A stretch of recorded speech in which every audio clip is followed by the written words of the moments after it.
Ok. Donc, je te présente juste en une minute, mais tu peux laisser l'écran partagé, c'est très bien.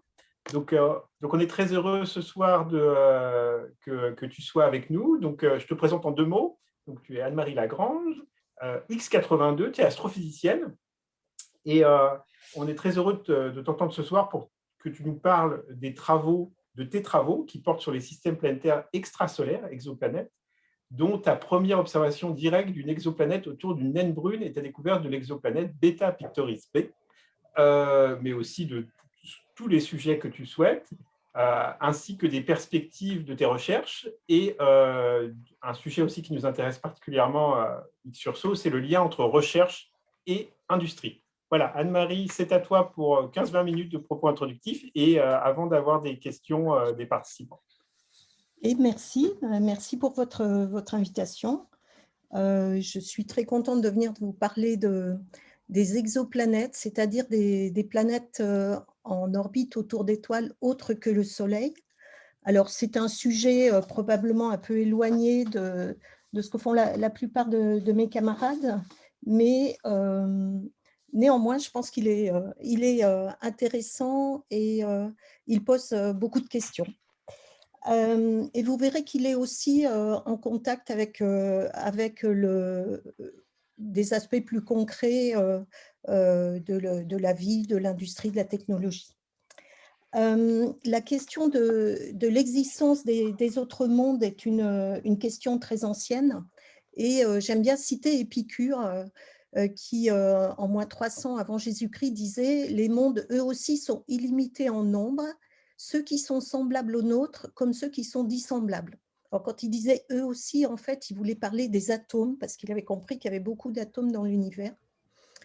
Et en fait, bon, pour dire ça, c'était plutôt une conjecture, il ne s'appuyait pas vraiment sur des observations ou sur de la physique, mais néanmoins, ces affirmations se révèlent complètement exactes 2000 ans après. Donc, je trouve que c'est pas mal de dire quelque chose qui est encore vrai 2000 ans après. Ça arrive à très peu d'entre nous, probablement.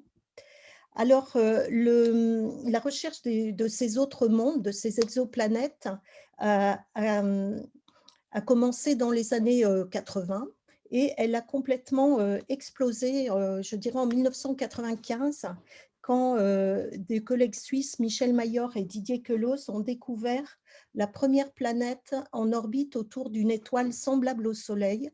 L'étoile s'appelle 51 Pégase et donc la planète s'appelle 51 Pégase petit b. C'est comme ça qu'on appelle les planètes. Et cette découverte qui a vraiment changé le cours de l'astronomie a été réalisée à l'Observatoire de Haute-Provence dans le sud de la France. Cette découverte a valu à Michel et à Didier le prix Nobel en 2019. Pardon. Et à partir de là, une nouvelle discipline, je dirais, a été créée qu'on appelle l'exoplanétologie, c'est-à-dire la recherche et l'étude des planètes extrasolaires. Et j'ai eu la chance de participer à l'émergence de cette recherche depuis ma sortie de l'IX.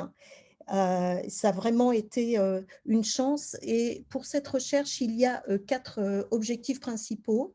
Le premier, c'est de comprendre comment les systèmes planétaires, et en particulier le système solaire avec le Soleil au centre, Mercure, Vénus, Terre, Mars, donc des planètes de petite taille et telluriques avec un sol solide près du Soleil, et au-delà des planètes géantes, Jupiter, Saturne, Uranus, Neptune, qui elles sont des planètes essentiellement constituées de gaz, avec Jupiter la plus grosse qui fait à peu près 300 fois la masse de la Terre.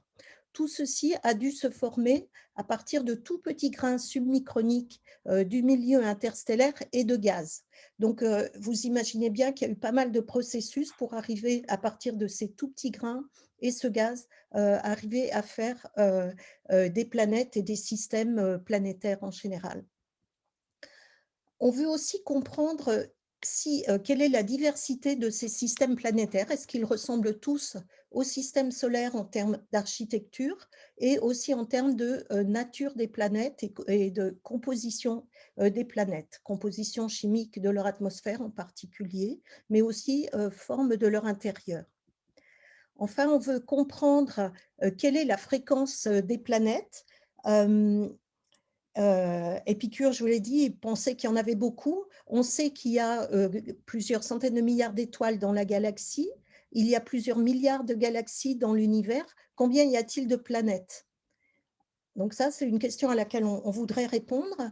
Et enfin, une des questions qui intéresse bien au-delà d'ailleurs de la communauté des astrophysiciens, c'est est-ce qu'il est possible qu'il y ait de la vie sur d'autres planètes? Ça, c'est une question plutôt pour les biologistes ou les exobiologistes. Mais la question qui se pose pour les astrophysiciens, c'est comment chercher des signatures de vie, étant entendu qu'on n'ira pas sur place pour chercher de la vie. Donc voilà, c'est ces questions qui nous intéressent. Elles font appel à beaucoup de connaissances en astronomie, bien sûr, la physique du milieu interstellaire, le système solaire, les étoiles, le soleil. Ça fait appel aussi à beaucoup de modélisation, à des observations et à des développements instrumentaux très poussés avec beaucoup de recherche et de développement qui après vont être applicables bien au-delà de l'astronomie ou même du monde de la recherche. De manière plus générale, ça fait appel, il y a évidemment beaucoup d'interfaces avec la physique, avec la chimie, avec la biologie, avec le monde des maths appliquées et de l'informatique. Et je dois dire que c'est cet aspect, précisément cet aspect interdisciplinaire, multidisciplinaire, qui m'a séduite quand je suis à la sortie de l'X, et c'est pour ça que je suis entrée dans ce domaine-là en particulier, parce que j'avais l'impression, l'intuition que ça allait pouvoir me permettre d'utiliser les connaissances très théoriques qu'on acquiert pendant notre cursus et que j'allais enfin pouvoir les appliquer à quelque chose qui, moi, me paraissait concret. Et aussi que c'était un domaine qui laissait la place à, pourquoi pas, des découvertes, petites ou grandes, peu importe, mais au moins des découvertes. Alors revenons maintenant aux exoplanètes. La première planète donc, dont je vous ai parlé, 51 Pégase B, a été découverte par des méthodes indirectes. Dans les méthodes indirectes, on ne détecte pas les planètes elles-mêmes, on détecte des petits effets qu'elles procurent sur leur étoile. Alors, l'effet le plus simple auquel on peut penser, on voit là une planète qui tourne autour de son étoile. En vertu des lois de Kepler et de la physique de la gravitation, non seulement la planète tourne autour de l'étoile, en fait, elle tourne autour du centre de gravité du système étoile-planète, mais l'étoile bouge également, tourne également selon un mouvement de même période que la période de révolution de la planète. Donc, si on est capable de détecter ce petit mouvement dans le ciel, on peut remonter à l'existence d'une planète et à ses caractéristiques. La méthode que Michel Mayor et Didier Queloz ont utilisée, c'est celle des vitesses radiales. Elle est basée sur les lois de Kepler, toujours. Et en fait, dans ces méthodes, on mesure les vitesses d'éloignement de l'étoile par rapport à nous. Et s'il y a une planète autour, l'étoile ne va pas s'éloigner ou indéfiniment de nous tranquillement. Elle va en fait avoir un mouvement, une vitesse projetée sur la ligne de visée variable avec le temps, périodique, et des caractéristiques de la vitesse, on va pouvoir déduire en gros la masse ou une masse inférieure de la planète et sa distance à l'étoile. Une dernière méthode, c'est la méthode du transit photométrique, où là, on regarde des étoiles, on attend simplement, si je puis dire, qu'une planète passe devant, fasse une toute petite éclipse de la lumière stellaire, et à partir de cette lumière, de cette petite éclipse, on va en déduire le rayon de la planète par rapport à celui de l'étoile, puisqu'il s'agit d'une occultation, et la fréquence de réapparition de l'éclipse, va nous donner la distance à l'étoile. Alors, toutes ces méthodes que l'on appelle méthodes indirectes ont été les plus couronnées de succès depuis 1995.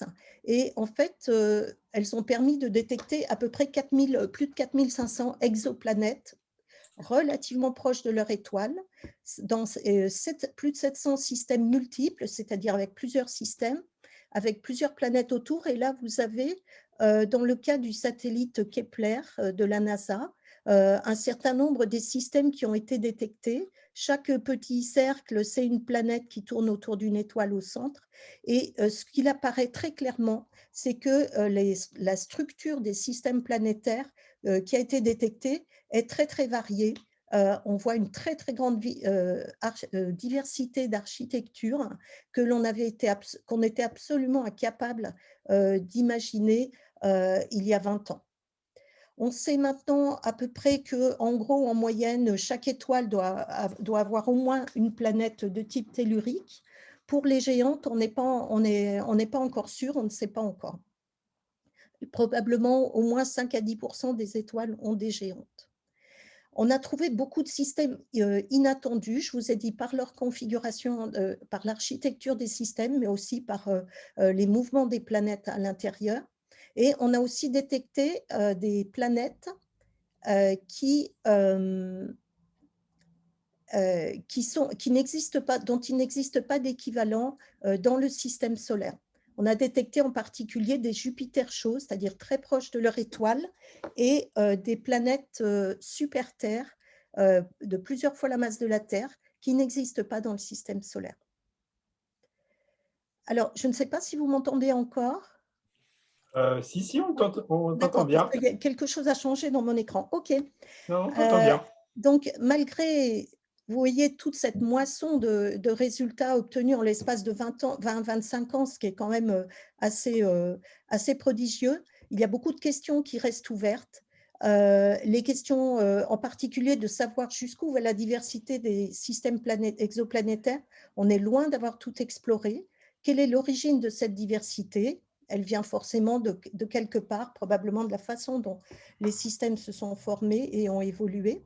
On ne sait toujours pas si le système solaire est unique ou pas dans sa configuration.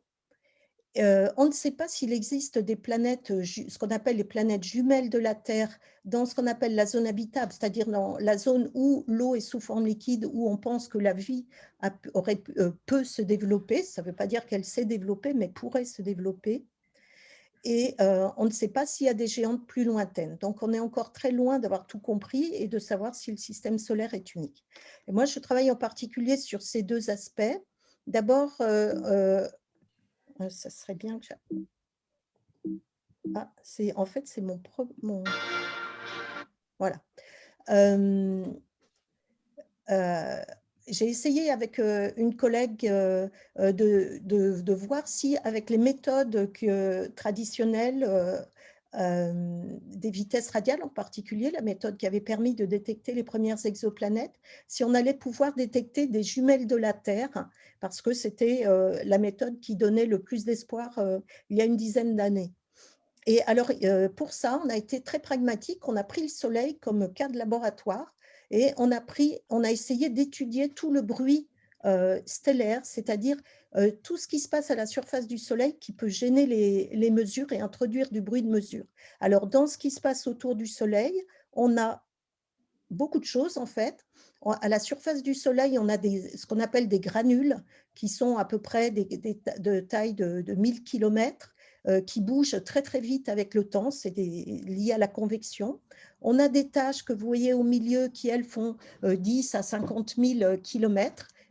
Donc des parties froides sur la surface du Soleil et des facules qu'on ne voit pas bien qui sont chaudes et des éruptions. Et tout ça, ça va nous donner... ça va faire que les vitesses radiales du Soleil, si on le regardait comme une étoile, vont être variables. Et on a quantifié à partir de modèles de simulation les vitesses radiales qu'aurait le Soleil s'il était vu comme une étoile, comme on les observe quotidiennement. Et vous voyez, on a la courbe rouge que l'on a obtenue, donc c'est l'évolution des vitesses radiales du Soleil au cours du temps, là, sur une période d'une dizaine d'années. Et je ne sais pas si vous voyez, mais le petit trait vert, la petite courbe verte, c'est ce qu'on cherche à détecter en cherchant une Terre autour du Soleil. Donc, vous voyez que le signal de la Terre est extrêmement petit et complètement noyé dans le bruit. Et notre conclusion, il y a une dizaine d'années, c'était que on ne pouvait pas, dans l'état actuel des choses, détecter des jumelles de la Terre avec cette méthode.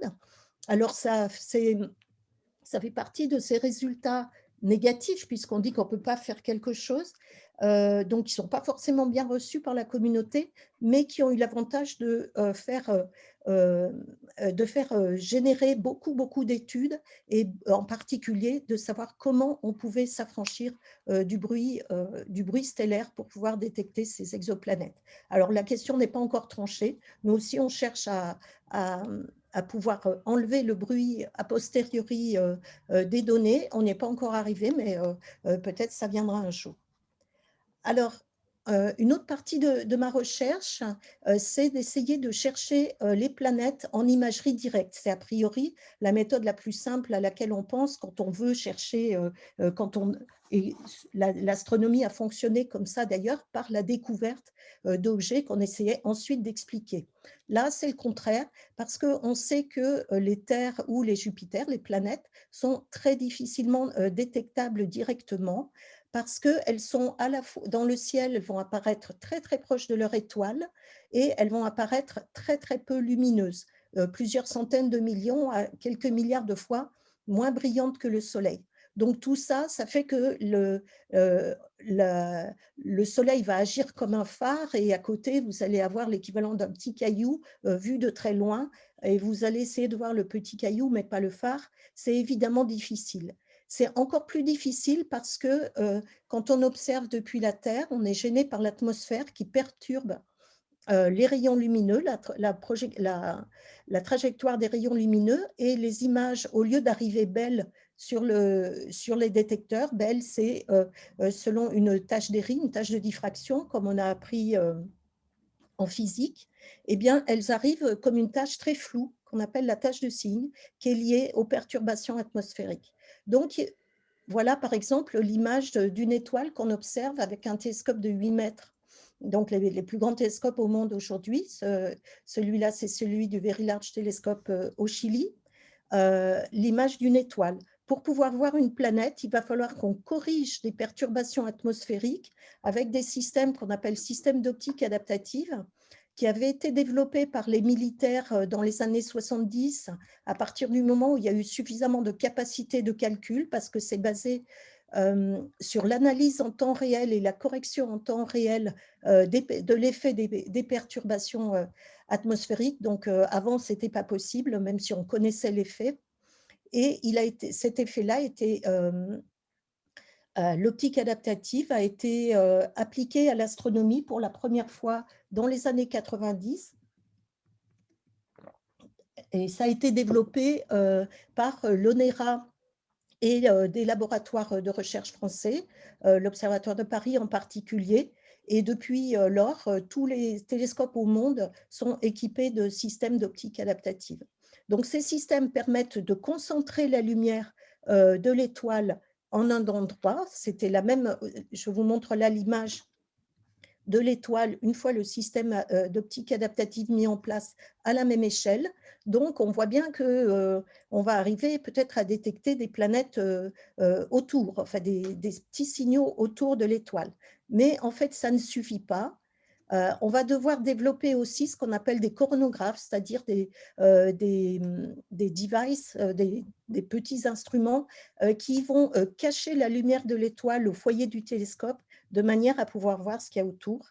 Ça ne suffit pas encore. Il va falloir après, là, on a un contraste d'à peu près 1 pour 10 000, c'est insuffisant pour détecter des planètes.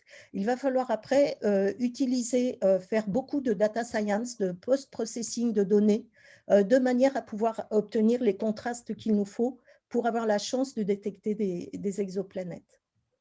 Alors, la détection donc directe en imagerie comme ça des exoplanètes, on a En fait, c'est notre équipe qui a détecté effectivement les premières exoplanètes en imagerie directe avec un instrument qu'on avait construit toujours et installé sur le Very Large Telescope au Chili. Vous voyez sur la figure de gauche un petit point rouge. Ce petit point rouge est une grosse Jupiter, une Jupiter très massive, située à 250 fois la distance de la Terre au Soleil, donc très très loin, l'équivalent du confin du système solaire. Grâce à ces résultats, on a pu avoir du budget et la communauté a été suffisamment intéressée et excitée par ce genre de résultats pour pouvoir construire des instruments dédiés à l'imagerie des exoplanètes. Et vous voyez en haut à droite un autre instrument qu'on a construit entièrement dédié à la recherche d'exoplanètes, toujours sur le Very Large Telescope au Chili. Alors, il y a beaucoup d'entreprises françaises qui participent à ces instruments. Ils sont designés par les astronomes, mais toute la partie optique en particulier, les miroirs déformables, tout ce qui est nécessaire est fabriqué dans l'industrie et ce sont en général des protos. On est extrêmement exigeant sur les performances, mais après, évidemment, toute la connaissance retombe dans l'industrie et ensuite dans le domaine public. Alors, avec ces instruments, on a été capable de détecter une planète autour d'une étoile que j'observe, que j'étudie depuis 30 ans, en fait, qui s'appelle Beta Pictoris. La planète, l'étoile est cachée, donc vous ne la voyez pas à droite, mais vous voyez un petit point blanc vers 11 heures, et il s'agit d'une planète qui est à peu près, toujours une planète géante, qui est à peu près à 9 unités astronomiques de son étoile, c'est-à-dire à peu près à la distance de la Terre, de Saturne par rapport au Soleil. Alors, cette planète est extrêmement intéressante parce que nous l'avions prédite de manière théorique une dizaine d'années avant, à partir de modèles et d'observations du disque de poussière dans lequel se trouve le système, des observations qu'on avait faites à la fois du sol et qui avaient été faites aussi avec le télescope spatial. On avait aussi proposé 15 ans avant qu'il y avait des exocomètes autour de cette étoile et je dois dire que tout le monde avait rigolé. Et n'empêche, parce que personne ne pensait possible qu'il y ait des comètes autour d'une autre étoile que le Soleil. Ça s'est avéré, du moins exact, je n'en sais rien, mais en tout cas, depuis 30 ans ou 25 ans, personne n'a été capable de prouver que notre théorie était fausse. C'était un travail que j'avais fait pendant ma thèse avec Alfred Vidal-Major, qui était aussi polytechnicien à l'Institut d'astrophysique de Paris.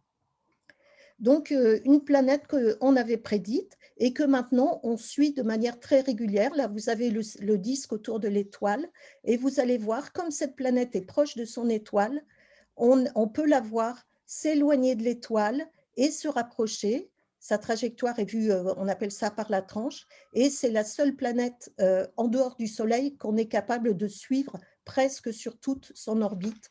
Alors, c'est pour ça qu'elle est extrêmement intéressante. Nous en cherchons activement d'autres et aussi près, mais pour l'instant, personne n'en a trouvé.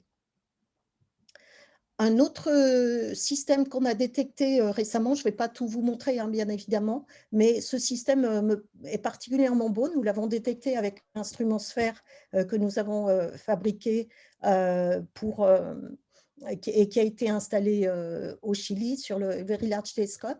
Là, vous avez un petit point blanc près du centre de l'image avec un cercle noir qui bloque la lumière de l'étoile, le coronographe. Vous avez un point lumineux et tout autour, vous avez une structure un peu ovale qui est en fait le disque de poussière dans laquelle la planète s'est formée.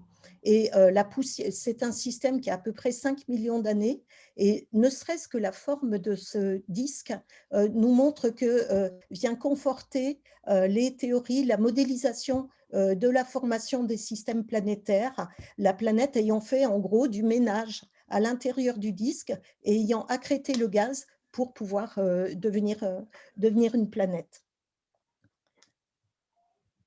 Alors voilà un petit peu toutes les planètes et les naines brunes qui ont été trouvées autour des étoiles jusqu'à maintenant, des planètes extrasolaires. Donc voyez, il y en a très très peu.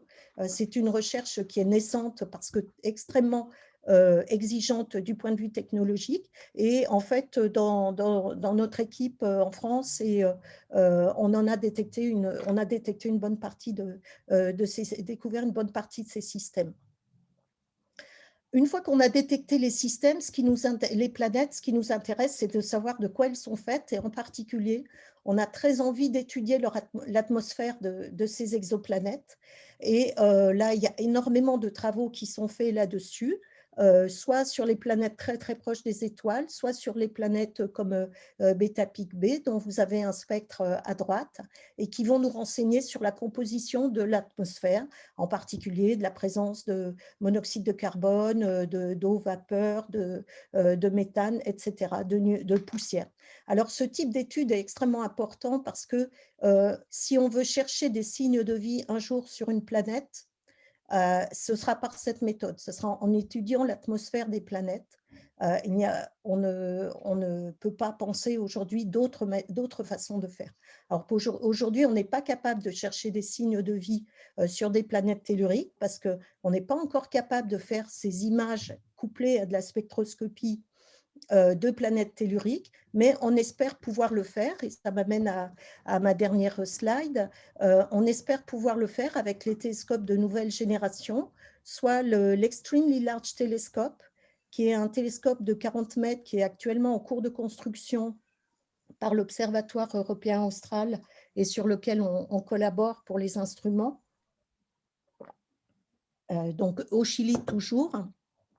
Et avec ce télescope, on ambitionne de pouvoir détecter des planètes beaucoup moins massives que celles en imagerie qu'on détecte actuellement, beaucoup plus près des étoiles aussi, et peut-être d'étudier l'atmosphère de ces fameuses super-terres qui ont été mises en évidence de manière indirecte.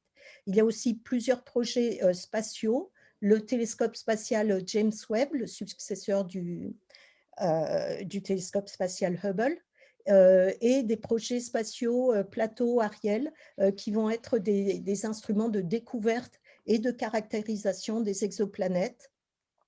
Il y a encore des projets au-delà, qui vont nous amener à peu près jusqu'aux années 2030-2035. Et ce qui est très excitant dans ce qu'on fait aujourd'hui, c'est de savoir qu'on prépare l'avenir tout en ayant petit à petit, parce que c'est comme ça que la recherche avance, on prépare les observations qui auront lieu dans 10 ans, dans 15 ans, dans 20 ans, et qui nous mèneront, j'espère, un jour à détecter des signes de vie sur d'autres planètes, ou tout au moins, ce qui est important pour moi, de comprendre comment les systèmes planétaires se font. Alors, en ce qui concerne la vie, je vais terminer comme j'ai commencé par des citations. Est-ce qu'il y a de la vie ailleurs? Kepler lui disait, en gros, il doit faire très chaud sur la Lune et les créatures vivantes, elles doivent bien souffrir. Donc, il croyait à la vie extraterrestre, disons.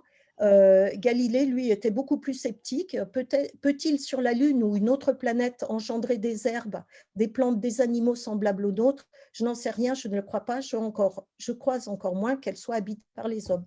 Donc, vous voyez, c'était à l'époque de Kepler et de Galilée au XVIe siècle, on ne savait pas s'il y avait de la vie ailleurs. Pour l'instant, on n'en sait toujours rien, mais peut-être dans 20 ans, on en saura un peu plus. Et je vous remercie. Merci beaucoup, Anne-Marie. C'était passionnant. Alors, je vais te poser les questions du chat. Et oui, voilà, n'hésitez pas, hein, si certaines des questions que je pose, vous voulez les corriger, à ceux qui les ont posées. Alors, Bertrand Lépinois, première question qu'il pose, il te demande si c'est du Doppler FISO, entre parenthèses, vitesse radiale. Donc, il fait sûrement référence à un… Oui, c'est tout à fait, c'est basé sur l'effet Doppler FISO qui fait varier le signal de la vitesse Doppler, en fait. Les fréquences. Parce que l'étoile bouge. D'accord.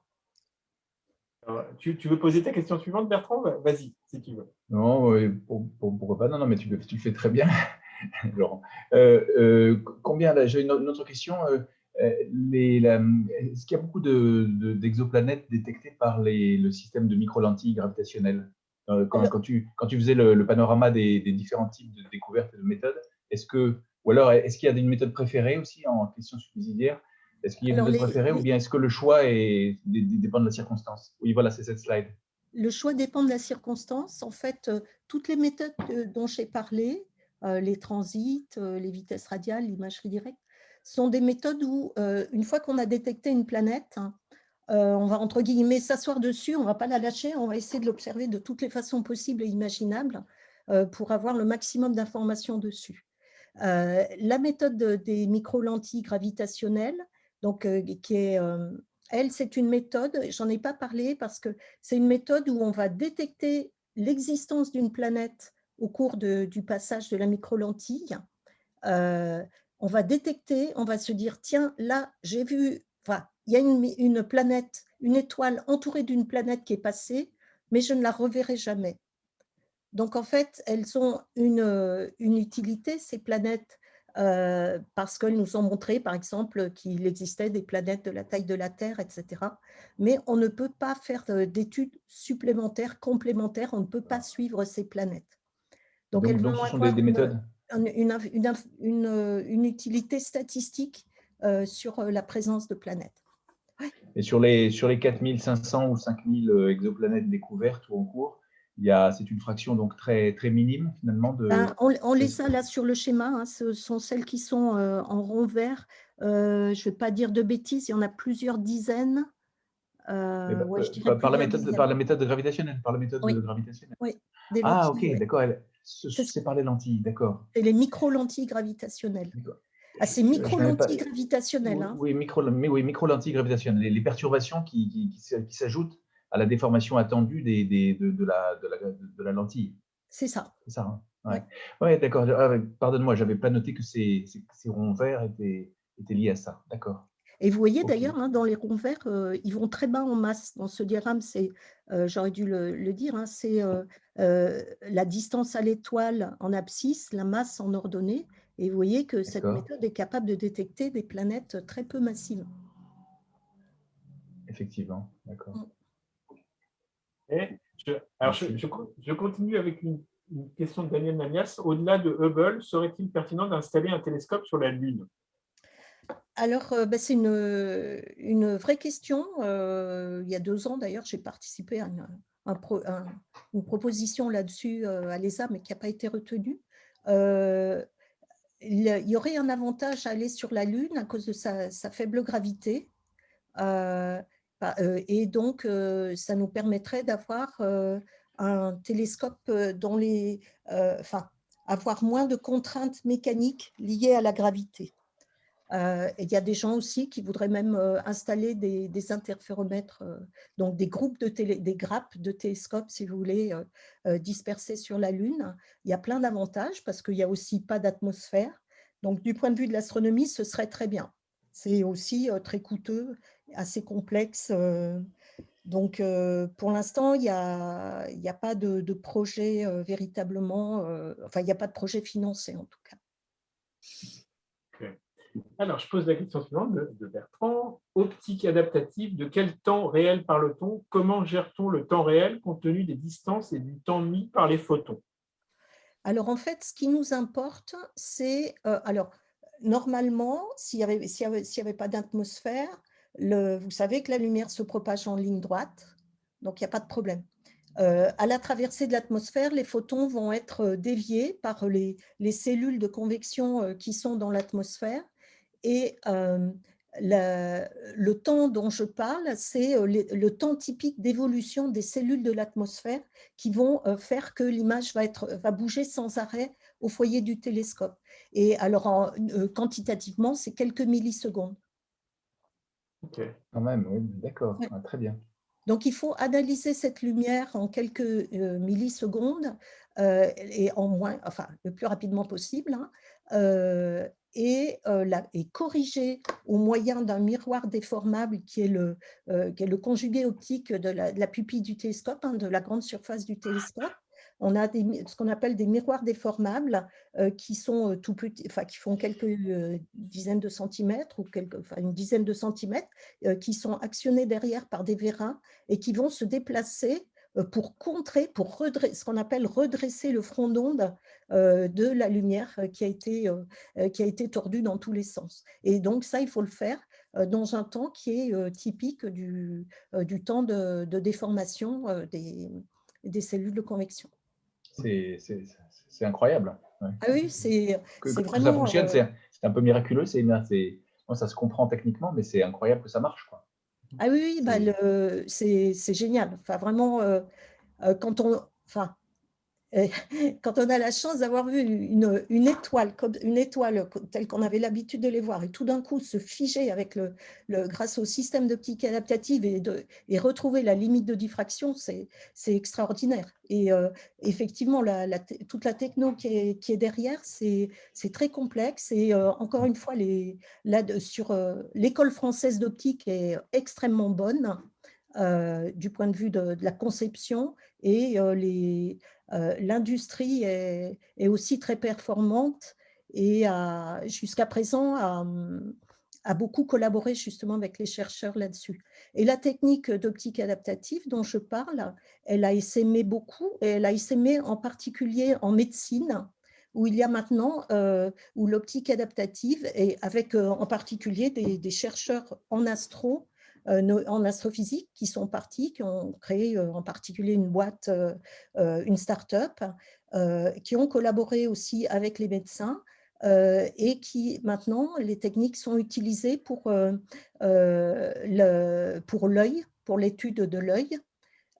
Et pour maintenant l'étude du cœur aussi, enfin les opérations du cœur. Il y a des études pour le cerveau autour des gens qui ont des pathologies cérébrales. Ça, c'est au niveau de la R&D. Donc, vous voyez, c'est un exemple de technologie où il y a vraiment un transfert de connaissances du milieu académique vers le milieu industriel ou vers la société. Recherche et innovation. Oui. Très intéressant. Très intéressant. Oui. Et donc, merci. Question suivante encore de Bertrand. Combien d'autres bêta pictoris, B, C, etc. Combien d'autres Alors, dans le concours de BetaPic, le système BetaPic, on a trouvé une BetaPic C, je ne sais plus quand on a, il y a 2 ans. Maintenant, on cherche la D, la E, la F. Vous pensez qu'elles existent ou alors on ne sait pas? Alors, on a des moyens de savoir qu'il en manque? Je pense qu'il en manque, oui. Mais celles qui manquent, avec les études qu'on a faites, on sait qu'elles vont être assez difficiles à trouver. Elles sont peu massives, elles sont certainement très peu massives. Donc, il va nous falloir d'autres générations de télescopes pour les trouver. Et après, des systèmes qui ressemblent au système de BetaPic, on en a trouvé quelques-uns, oui. Mais BetaPic reste la planète la plus proche pour l'instant qu'on ait pu imager de son étoile. Et qui est beaucoup plus petite que la C, apparemment, d'après ce que j'ai compris. Non, alors la B, elle est… La C est plus grosse. La C est un peu plus petite, mais elle est plus près. Donc, en fait, on l'a détectée avec des données de vitesse radiale. D'accord. Et on l'a confirmé avec de l'interférométrie. C'est là où on fait, sur le Very Large Telescope, où on combine la lumière de plusieurs télescopes pour essayer d'avoir une résolution spatiale plus grande, en combinant des télescopes qui sont éloignés de plusieurs dizaines de mètres. Et en gérant donc les interférences, donc les écrasements d'amplitude pour détecter des présences. Les interférences, on fait interférer les faisceaux issus des télescopes. D'accord. Merci beaucoup, Anne-Marie, pour ces réponses. Merci Alors, beaucoup. peut-être sur un terrain qui est plus, disons, économique, c'était passionnant, le côté scientifique. Mais alors, tu as parlé des transferts vers d'autres secteurs, notamment pour des applications industrielles. Je voulais t'entendre notamment sur ta vision, par exemple, du financement de ta recherche, des moyens que tu as pour valoriser les innovations, les découvertes que tu réalises et peut-être du coup financer les étapes suivantes de ta recherche. Et voilà, en général, en France, comment tu vois la recherche que tu mènes et est-ce que c'est facile? Est-ce que les financements arrivent sans trop de difficultés, ou au contraire, tu dois te battre pour pouvoir mener à bien tes recherches que tu réalises? Il faut se battre beaucoup. Ok. Le On se bat beaucoup plus, je dirais, par rapport à nos collègues, allemands, anglais et surtout américains. Pour obtenir la même quantité d'argent, il faut se battre beaucoup plus. Je m'en rends compte parce que je fais partie de jurys justement qui distribuent l'argent, soit au niveau européen, soit au niveau… je participe aussi à des jurys outre-Atlantique. Et franchement, les Suisses, par exemple, il y a beaucoup plus c'est beaucoup plus facile d'avoir de l'argent. En France, on doit se battre pour obtenir des toutes petites sommes. Euh, et c'est vraiment difficile. En gros, il faut trouver de l'argent. Jusqu'à présent, ça a été assez difficile de trouver de l'argent en France parce que le système de recherche ANR était, le financement de type ANR était très, très focalisé vers le sociétal. Donc, ça a été difficile. Donc, il faut chercher l'argent plutôt au niveau de l'Europe, mais c'est aussi difficile. Ou au niveau de la construction des instruments. Et là, on est de nouveau au moins au niveau européen. D'accord. Ok. Et donc, toi, est-ce que j'imagine que, vu aussi le fait que, par exemple, tu utilises beaucoup le télescope au Chili, tu as des coopérations internationales. Et donc, question dans la question, est-ce que tu as été tenté quelquefois de t'installer à l'étranger ou d'être plus, peut-être, faire tes recherches dans un univers, dans un cadre plus facile, peut-être un autre pays, voilà. Oui, j'ai de temps en temps des propositions, oui. Et bon, jusqu'à présent, j'ai réussi à avoir du financement. Là, je viens d'avoir un financement ERC, donc qui va me permettre de fonctionner, d'avoir une bonne équipe de recherche pendant 5 ans. Mais c'est vrai que si je ne l'avais pas eu, je serais probablement partie, oui, parce que c'est difficile, quoi. Et c'est dommage parce que quand on a envie de poursuivre la recherche, de trouver qu'on a des idées, c'est vraiment, je trouve, frustrant de ne pas pouvoir le faire à cause du budget, quoi. Après, il faut être raisonnable, hein, il ne faut pas demander la lune, mais il ne faut pas demander n'importe quoi, mais il faut quand même un minimum. Je pense qu'il y a un moment où ça ne sert à rien d'avoir des chercheurs s'ils n'ont pas de budget pour travailler, pour être un peu abrupt. Oui, tout à fait. Tout à fait. Tu voulais dire quelque chose, Bertrand? Non, je te laisse. Tu as une question, mais Vas-y, pourrais je passer t'en après prie, toi. vas-y. Ouais. Vas-y. Est-ce que tu, quel est le rôle et de quelle manière se distingue la Société française d'astronomie et d'astrophysique? Et ça me fait penser moi, j'ai été un amateur pendant une certaine période d'aller assister à des conférences au Collège de France. Ça me fait penser à Françoise Combe, dans cet écosystème de grands sachants que vous êtes. Y a-t-il des synergies? Y a-t-il des choses intéressantes ou utiles dans le concert des nations par rapport à notre réputation et nos capacités françaises? C'est-à-dire le rayonnement des Français à l'international, c'est ça? Oui, rayonnement des Français à l'international. Et est-ce que ça peut être un vecteur justement de maintien ou d'attrait pour ne pas changer de bord, pour reprendre la question de Laurent, pour ne pas quitter le vaisseau français ou être attiré par des sirènes?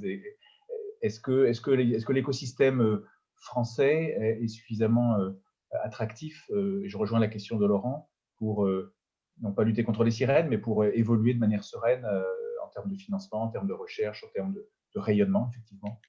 C'est difficile, hein, comme je l'ai dit. Bon, Françoise Combe, c'est une consoeur, elle travaille dans un autre domaine, mais Oui, ses travaux s'appuient aussi beaucoup sur les observations, ce qui est une chance. On